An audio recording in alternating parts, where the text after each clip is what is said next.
Okay, so my name is Cheryl Rigger and I work at the Dover Public Library. I'm the person responsible for doing adult programming. It's been exciting and it's been a little challenging, but I've learned a lot about Zoom.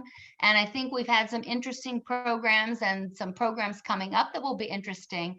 And if you ever have an idea of something or you hear of an interesting story, certainly tell me, because I will track it down and try to schedule the person into our programming calendar, because we're all kind of sitting here going, well, now what can I learn? What can I do to keep myself informed and entertained as well? All right. So I just want to touch on at the end of this month, even still in April, we have, let's see here, we have a man named Norm N. Knight. He's on this Thursday evening. He's going to talk about his book, The House That Rock Built. And he actually, if you don't recognize his name, he was a really popular DJ in Cleveland and in New York City when they were trying to decide where to have the Rock and Roll Hall of Fame. And he was key in getting it in Cleveland. And then in the month of May, we're going to have a retirement program. We're going to have a program about the Four Stooges. We're going to have a program about the building of the canal in Dover, and a program about the Reeves home, and a program about farming in Tuscarawas County during the COVID-19. That should be interesting. I know very little about that, so I'm looking forward to that. And then we are having Alan Ladd. He's a writer from Akron, and he has written one novel, and now his second novel about World War II is out. It's called Churchill's Secret Messenger. And that's what we have lined up for the month of May. And you can look on the library website to find that. Keep your eye out on the newspaper, on the radio. I just heard WJER mention the poetry night yesterday when they were doing the news. And so if you go into the library, we have posters and we have little bookmark type papers that you can take with you to remind you of what's going to be coming up at the Dover Public Library. All right. So before we as we get started tonight, I just want to invite Patty Feller. She's the person who called most all of you. And I just wanted to ask Patty to say a few words about what Poetry Night is, what it has been, and, just to get us going here this evening. Okay, Patty? So it's your turn to take the mic. Okay, thank you, Cheryl. I was trying to think earlier how many years we were doing Poetry Night, and I'm pretty sure it was at least 10. And we have, I'm looking at everybody, I'm not used to this yet, but we've had, the last Poetry Night was in 2018 for various reasons, including COVID, of course. We were not able to have it the last few years. So this is wonderful. And even if we don't have very many people tonight, next year, hopefully we'll get to do it in person again. And maybe those who can't be there can join us on Zoom. I don't know how that all works out, but I'm so glad to see you folks here tonight and hope everybody enjoys themselves. We will hear short poems, long poems, serious poems, funny poems, poems that have been written by some of the folks who are here, which is always wonderful. I so admire people who read their own poetry, because it takes a lot of courage to, whether you're on Zoom or up in front of people, to read something that is that personal to you. So I appreciate that, and I know everybody else does too. So I hope you'll all enjoy this evening. Thank you, Patty, so much. I'm sure we will. So I'd like to ask, now, as far as I see, most everybody on here that we can see is going to read. So I'm just going to sort of mention names, and we're going to start with Janet Ladrick. She has volunteered to go first, and sometimes that's where most coaxing has to be. All right, Janet, go right ahead. All right. Well, I have two old poems and a new poem. So I'm going to start with one called Rosary, and I'm dedicating it to my mother. I spent a lot of time with her recently, and Mother's Day is coming up. Rosary. My mother, when worried or spirit-driven, would take up her rosary. Clear glass beads move through her fingers. Tactile reassurance as Holy Mary, Mother of God, sat at her lips. I, having fallen into a different habit, click on my smartphone. I touch a flat screen to play games in animated color and muted sound, a ruse for intelligence. Silently, I check for mail, looking for support of a non-technical kind. Holy Mary, Mother of God, I envy my mother, her solid glass beads. This is a new one. This last summer, there was a month where a whole bunch of poems came to me. So this one is called Culling Peaches. The 5-gallon bucket sits beside me, more battered and gray than I. I sort through the windfall peaches from my granddaughter's tree. The small green knobbly ones get chucked, unless I find a patch of soft sweetness. Then I slice it off and toss it into the stainless steel pan. Some fruits have split from their fall. Some have split and started to rot. Others are as large and firm as the bottom ones. A cut, a twist, and the pit comes out clean. I perform this housewifely surgery, channeling my Aunt Creanie and her mother. We sit outside, listening to the chimes. I listen to a book as well. I keep just the good bits, and time slides by like fresh peach down my throat. And then finally, I have an old one from 2012. Thank you. I didn't watch the Oscars last night, but back then, a friend and mine were texting during the Oscars, just back and forth as they went on. And I came up with this conversational poem, Oscar night. So what are you wearing? Red taffeta by Alexander McQueen. Who else? High neck, bare to the waist and back, a moderate flare below the red patent leather belt. You? My gown is 100% cotton by Land's End. It is ankle length, covered with a stunning royal blue robe, machine washable. But tell me about your footwear. You always have the cutest shoes. 5-inch red stilettos, Jimmy Choos. Ah, nice.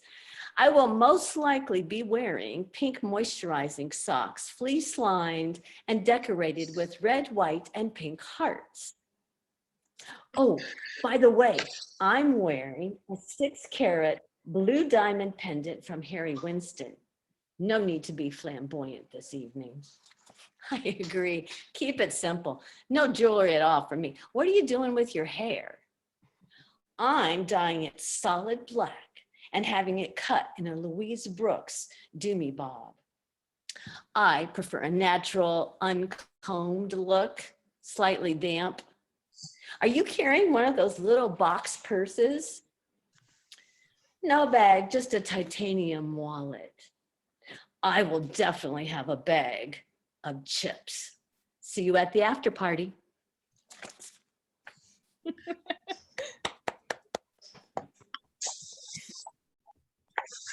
So we'll Thank stop. you. Thank you, Janet, so much.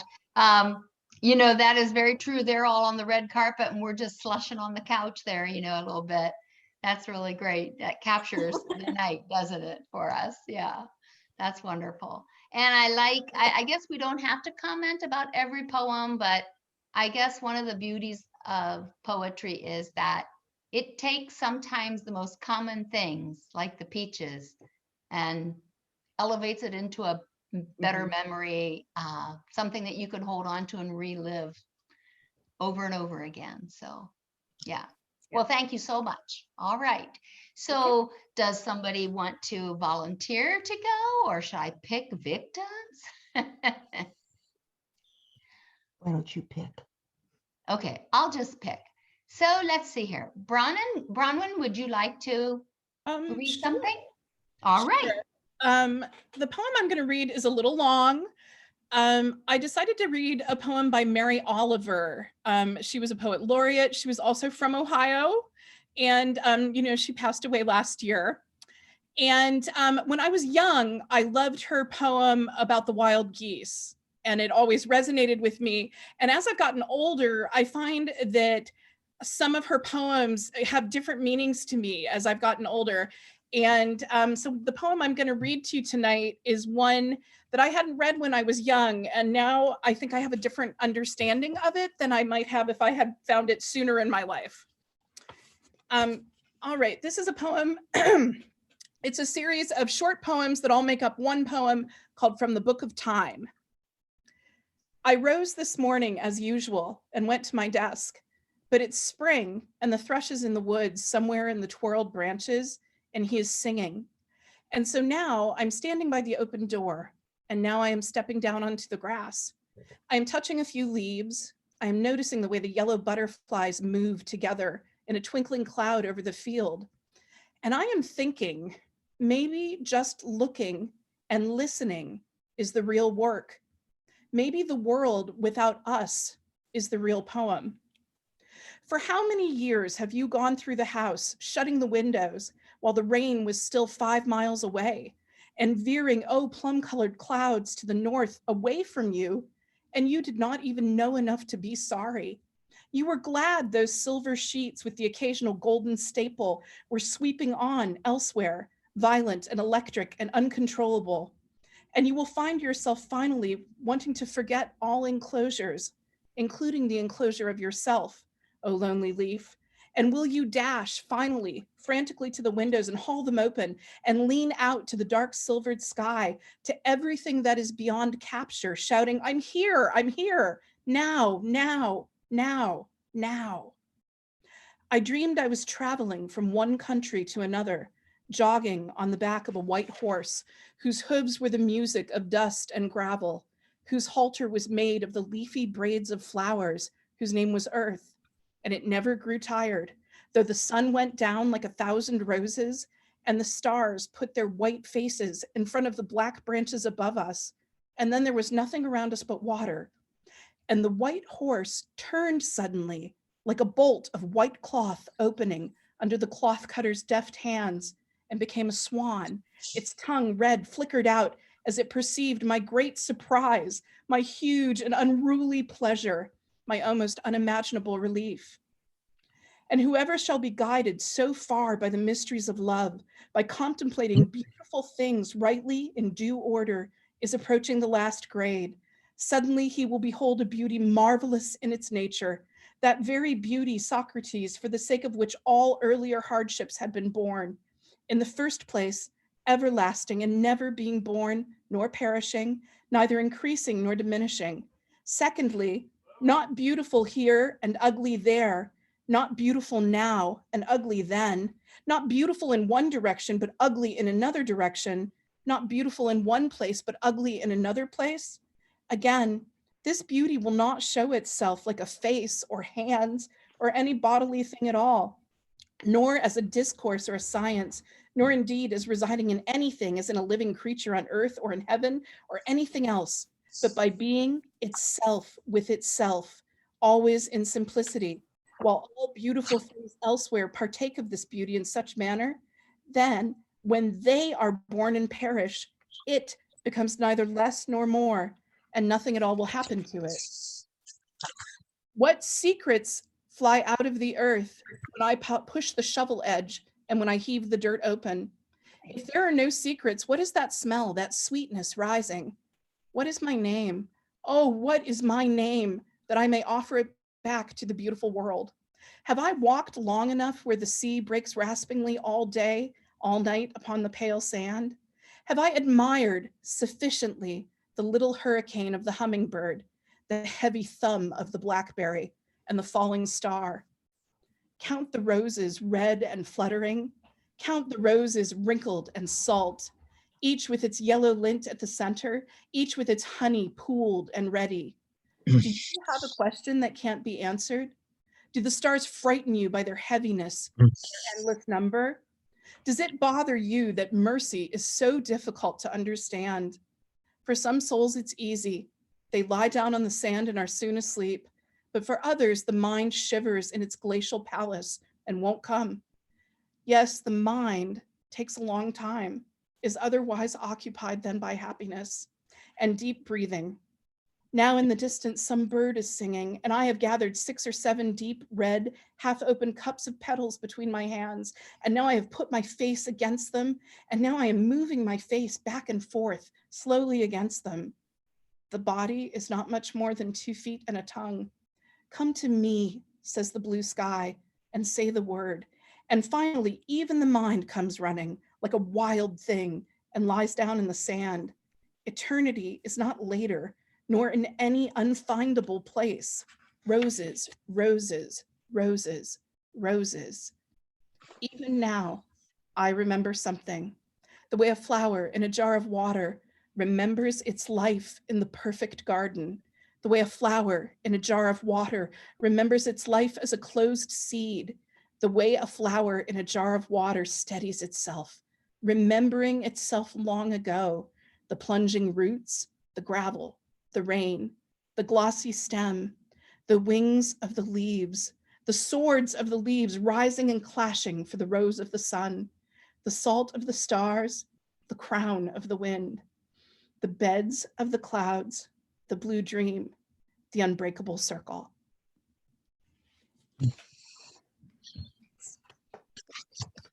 Thank you.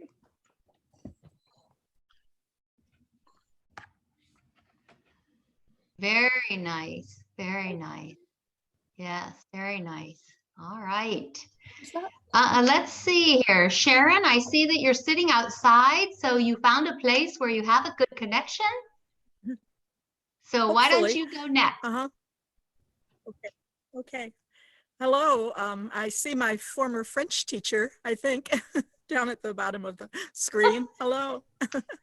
And I'm going to be reading my French translations tonight.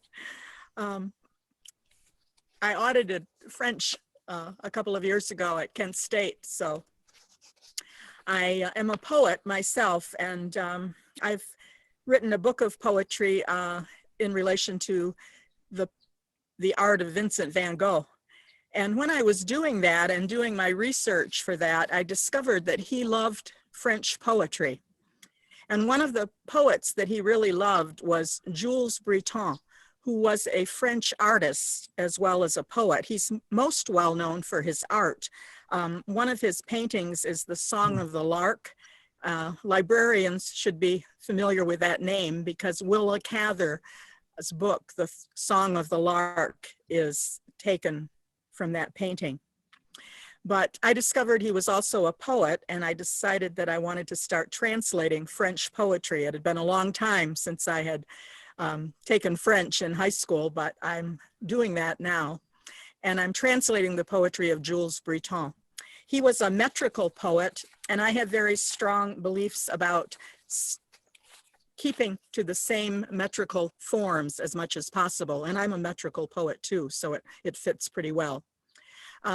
So what I'm going to read 3 short poems tonight, and these have all been published. So this first one came out in a translation journal called Transference, and it's called Autumn. I'm reading the English, my own translations of it. The river slowly flows, its waters weave a path round stumps of alders stained blood red. Tall yellow poplars scatter their golden leaves among blonde flaxen reeds. The riverbed awakes and murmurs as a soft wind moans and blows clear silver wrinkles from dark regions, where trembling trees dip down their domes and cones as if agitated by birds in the thousands. A thrush repeats its sharp and tiny cry. Then, darting from the grassy shore, it sings and sparkles jewel-like in the clear blue sky as its prolonged note is heard, pitched shrill and higher. The kingfisher takes flight on flaming wings in a furtive ray of emerald and of fire. The second poem was published in Common Threads. That's the Journal of the Ohio Poetry Association. And we've been trying to get more translators to step forward and to publish more in that journal. So I would encourage that if any of you translate. And this is by Jules Breton too. This was written in 1871. It's titled On the Plain. For me, the fields of wheat, for me, the hillsides in the misty haze, the women reapers, foreheads burned and tanned when evening falls, draw round their fire's blaze. For me, the burning incandescent trail, vermilion poppies drop their heads and lean. The cricket burns beneath the noonday sun. For me, the birds sing in the waves of green. For me, far from your idle, slothful hearts, constricted, small, mine, the immense plain. And when the wanton acrid fires flare, feels undulate and sway as if insane. Nice. And then the last one is titled Sunset, and he dedicated this to his brother, Emile Breton. He dedicated most of his poetry to fellow artists or fellow poets. And this is titled Sunset. Unending mist and swirling vapors meet, shrouding the hills in undulating waves. Villages like lost islands once enslaved emerge. While all is hushed, mist rises to complete the day. Cowbells ring slow in low ravines, and lights like lanterns flicker, start to gleam in a sky that vibrates, glows with light replete. Our silent globe, vermilion canopied, now prays and dreams, awed by magnificence. The fertile star burns through the clouds like incense. With honor and deep sleep overcome, haloed like a saint, crowned round like royalty, solemnly, slowly sets the red-orbed sun. Thank you. That's all. So, you know, it's just amazing the picture painted. You know, he was an artist and a poet, and the picture that he paints, you know, you can hear that in the poetry as well. Yeah, very nice, very nice. And The someone critics- chatted, someone in the chat. critics. Sorry, I'm sorry. Oops. Someone said in the No, I chat. said his critics mentioned. Oh, okay. Janet says that she's glad that you gave some interesting background, and she was happy to hear you read again. So very nice, very nice. Ellie, what would you like to read for us this evening? Yeah, hi everyone. I actually have a poem that I wrote. It was about a year ago at this point. So I wrote it for my now fiance, and it was my first published poem. It got published in Bella Grace last autumn. So that was really exciting. So I'm going to share that with you guys. Can you hear me okay? Okay. So this is called Without. If we lived without the word love, I would say that's the shirt you wore on our first date. If we lived without the word home, I would say I only wear your flannels until they quit smelling like you. If we lived without the word thanks, I would say when I picked up the phone, I only wanted to call you. If we lived without good, need, feel, sleep, I would say just hearing you breathe makes me less alone. If we lived without help, art, light, crash, I would say when I hear that melody, it sings of you. If we lived without heart, everything, sunrise, bedtime, good night, hello, favorite, teardrop, Oreo, blanket, hug, bundle, tall, wonderful, yes, handsome, smile, music, harmony, want, right, plus, wow, delight, dance, am, eat, do, love, I would say you. And that's all I wrote. Thanks. And then I have one other one. I did not write this poem. I love Sabrina Benam. She wrote a book called Depression and Other Magic Tricks. And this one's pretty short. And so as Cheryl said kind of in the beginning of the meeting when there was only fewer of us, I do theater a lot. And when I try to pick monologues, I don't usually do like something from plays unless like it's requested. I try to get like sections from books, or sometimes I take poetry and make them into monologues that I do. And so before the shutdown of 2020, I was auditioning at a lot of different places. And this was the poem that I used at a lot of my auditions. And it is called 7 Small Ways in Which I Loved Myself This Week. I flossed. While picking up fruit and vegetables at the market, I spontaneously bought myself flowers. I practiced saying I love you in the mirror, not I love you because, or I love you despite, just I love you. It rained, I went for a walk, and I did not bring an umbrella. And while my wet hair reached for the ground, I kept my chin up, I kept my eyes open. I indulged in a donut for breakfast, and I did not step on a scale afterward. I held hands with my sadness. I sang it songs in the shower, fed it lunch, got it drunk, and put it to bed early. I did not think of him, not even once. So I really like her stuff. So. But yeah, that's what I had for you tonight. So thanks. You say that's all you have. That's having a lot. Yeah. You shared some great, that's wonderful. Thank you. Of course. Well, how do you spell that poet's last name? It is Benam. Okay. Yeah, and her very book nice. is called Depression and Other Magic Tricks. Okay. So, and it's by Button Poetry. They have a whole line of published poetry books. That are like, their books kind of specialize in spoken word. So if you want like poems that like really have that rhythm, or like really have that like, oh, I'm gonna like, you know, go and read this, they have a lot of their artists are also spoken word. And that's what drawn me to poetry, actually, because as my theater background, I fell in love with spoken word before I fell in love with poetry, because I was like, oh, theater, and then you go into like performance, and then it goes into like this other whole different side, and it was just great. So. Yeah, wonderful. And actually, the title of that book, Depression, reminds me of Polly Peyton Miller is a local lady, and she writes, she has worked with the Adams Board for many years, and she has a book of poetry at the library called, Dear God Poems, and they're very personal, and yet they're very universal.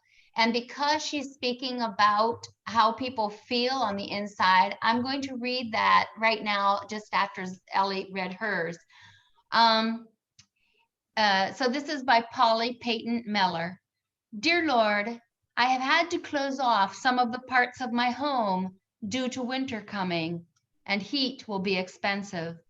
I am reminded that when I have winter in my life, some doors have to be closed.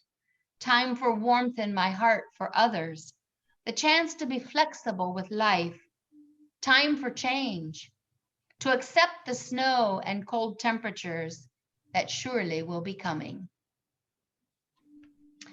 Just short, what I found interesting about her, the poems in her book, they're just short, they're like little prayers, and we all need, you know, some moments, and poetry certainly brings us into a reality with ourselves and helps us express what we're feeling sometimes. So thank you.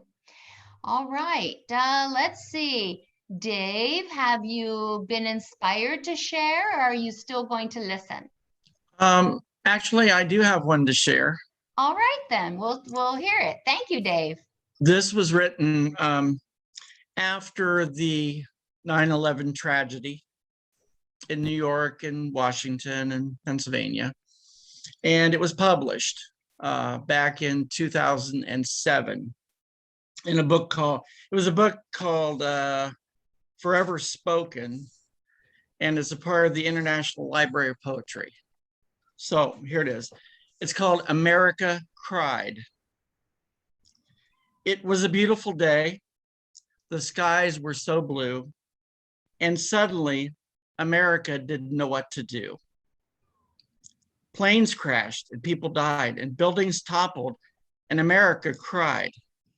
Life as we know it was forever changed. Our peace and security was not the same. Flags began flying, politicians joined hands, and people began for God to stand. That day will forever be in our hearts, in our minds. When planes crashed, people died. That was the day America cried. Oh Lord, draw us to you and let us never forget that in no way are you finished with us yet. You've blessed our nation and kept us free. On that day, America was brought to its knees. Help us always to seek your face and forever rely on your amazing grace. Excellent, excellent. Thank you. That's wonderful. You know, I do not write poetry, but I always used to think that you had to stick to those rhymes, and that's probably why I've never attempted it. But the more I read it, it's just thoughts on paper, you know. Yeah, lists that of- event was just so moving that I had to write my thoughts down at that time. And Yes.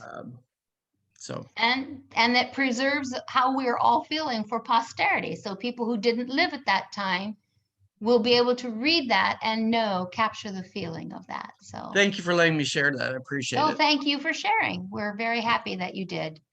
Elizabeth, are you going to share? I wasn't really planning on sharing, but I have a poem I can share that I know from my mother, a Joyce Kilmer poem that I'm sure that everybody here knows. And she was always reciting things for us that she had to memorize in grammar school or in high school and college. So this is Trees. This actually was published, I think, very early in the 1900s, like in a poetry magazine. So Trees by Joyce Kilmer. I think that I shall never see a poem lovely as a tree whose hungry mouth is pressed against the earth's sweet flowing breast, a tree that looks at God all day and lifts her leafy arms to pray, a tree that may in summer wear a nest of robins in her hair, upon whose bosom snow has lain, who intimately lives with rain. Poems are made by fools like me, but only God can make a tree. It's sweet. It reminds me of my mom, you know, along with a bunch of Shakespeare stuff. So. Well, and I think that's a poem that many of us have heard, you know, at one time or another, and it never gets so sweet. It never we gets never old. get tired of it. Yeah. We never get tired of it. Okay, Miss Patty, what would you like to share with us? Well, I'm going to do a few short, funny poems. Several years ago, Bronwyn gave me this book. It's called God Went to Beauty School by Cynthia Ryland. And I just thought it was charming. So I want to share some of these poems. The first one is God bought a couch. I'll put my glasses on. He ordered it from Pottery Barn. And he had a little trouble because his credit card billing address didn't match the delivery address. They weren't totally convinced it was God, because for one thing, he got his credit card bills in hell, just his quirky sense of humor. And he wanted the couch shipped to heaven. The old one was too hard, but they didn't buy it until he told them how he made the first rhinoceros. He had it all down, the DNA, the chromosomes, and especially the Holy Spirit. Nobody is as convincing about the Holy Spirit as God. They asked him, did he want corduroy or leather? He said, what do you think? And this next one is God caught a cold. God caught a cold. And he was such a baby. He never caught colds. He loved to brag about it. And now here he was, snot-nosed. It's hard to be authoritative with a cold. It's hard to thunder, thou shalt not, when it comes out, thou shalt not. Nobody takes him seriously. And besides, he wanted some comic books and juice and somebody to be nice to him. He called up his old friend, Mother Teresa. He asked her to come over and see him. He asked, could she bring him some comic books? And of course she did. Mother Teresa loves all who suffer, even God, maybe him a little more. And this is called God Wrote a Book. No, not that one. Everybody thinks he wrote that one, but he didn't. And he's a better writer than that. Those guys just went on and on. Did they bother to edit? No. But wouldn't you know, you mention a name and you're in. So they said, I didn't write it, God wrote it. A sure way to get out of revising. But God wrote his own book. He wrote it for one little boy, just one. He wrote it for the boy at bedtime because the boy couldn't sleep. So God read him a book. The boy grew up. He became a writer. Which one? Not telling. And this last one always has tickled me. I'm not a huge country music fan, but I do love Dolly Parton. I admire her for so many reasons. Talented, generous, kind, giving woman. And so I always think that Dolly Parton is the star that they're talking about in this poem. God wrote a fan letter to the country music singer he liked. Now, God rarely writes fan letters, so he figured the singer would make a big deal out of this. He figured he'd get an autographed photo or something, but she never wrote back. Nothing. So he wrote her again, and he signed it, God. Really? Nothing. Finally, he wrote one last time. He told her how much he liked her singing and how he had her concert DVD, which he played over and over, and how if she wanted, he could answer her prayers. Well, one at least. And finally, she wrote back and she said, Dear God, I pray you will get a life. Well, thought God, just what did she mean by that?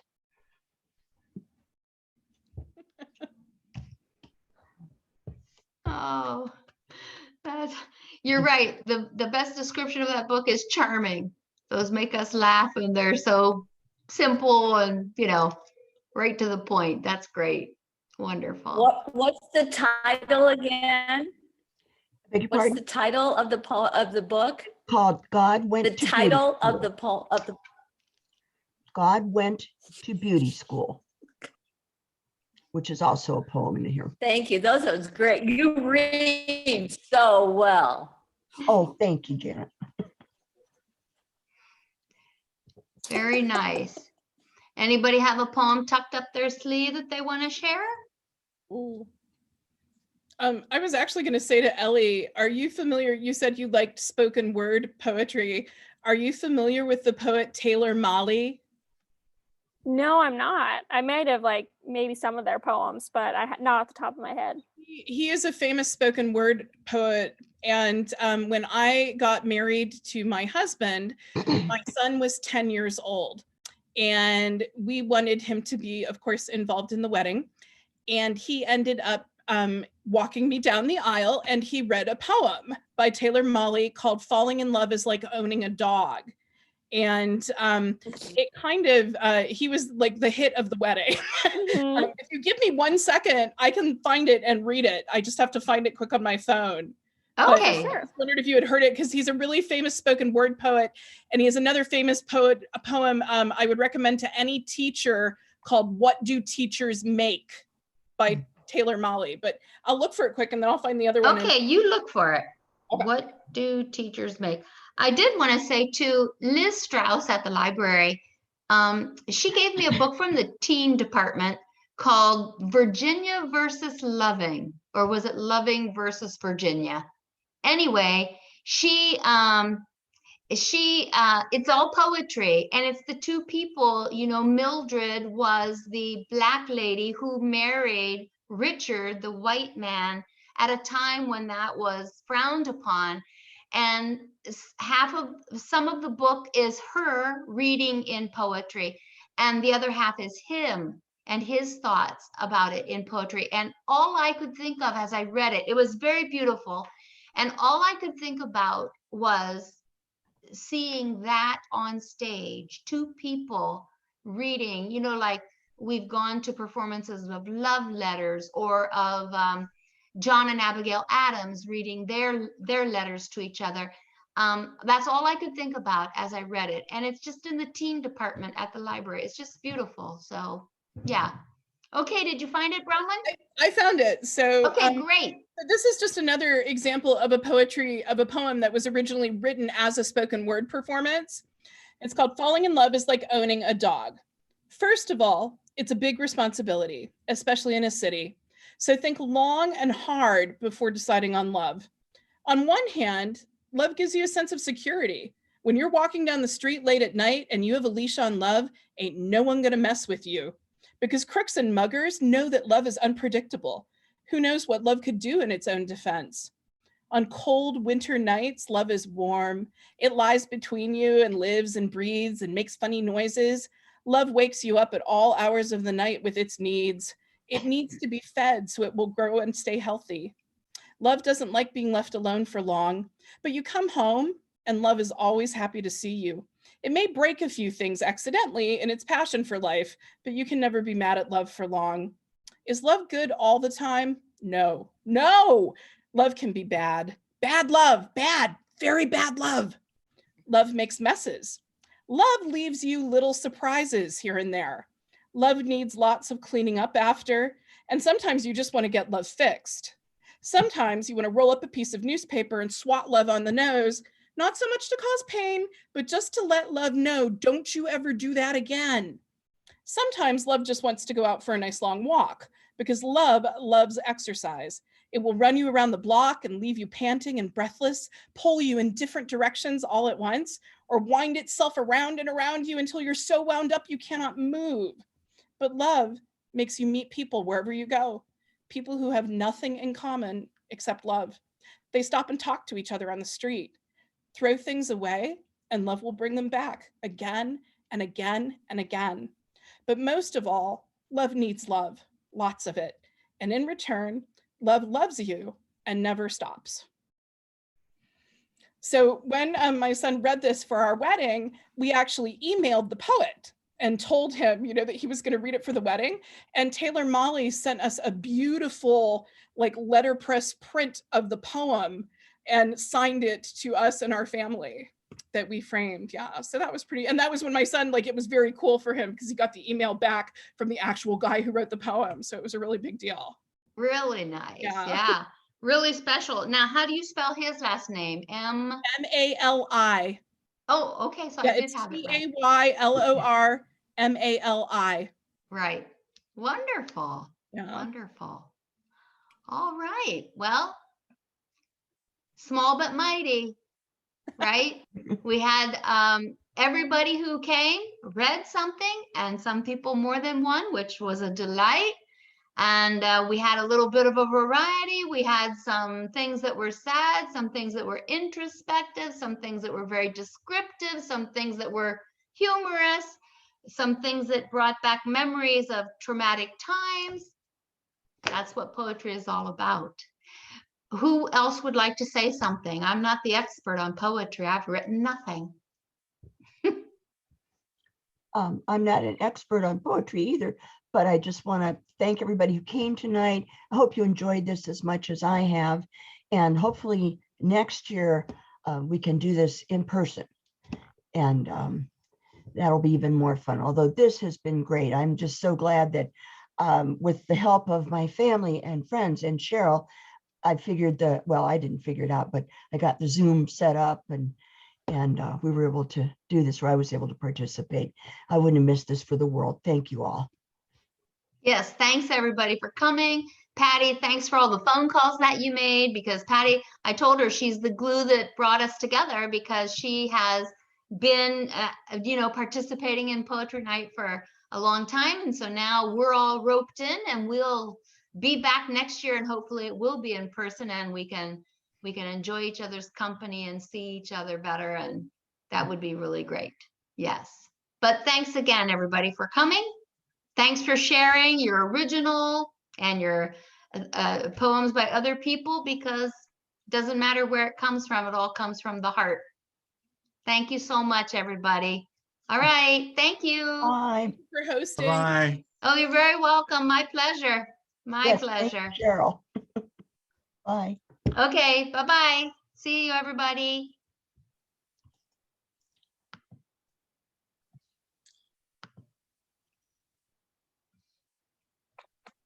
Okay.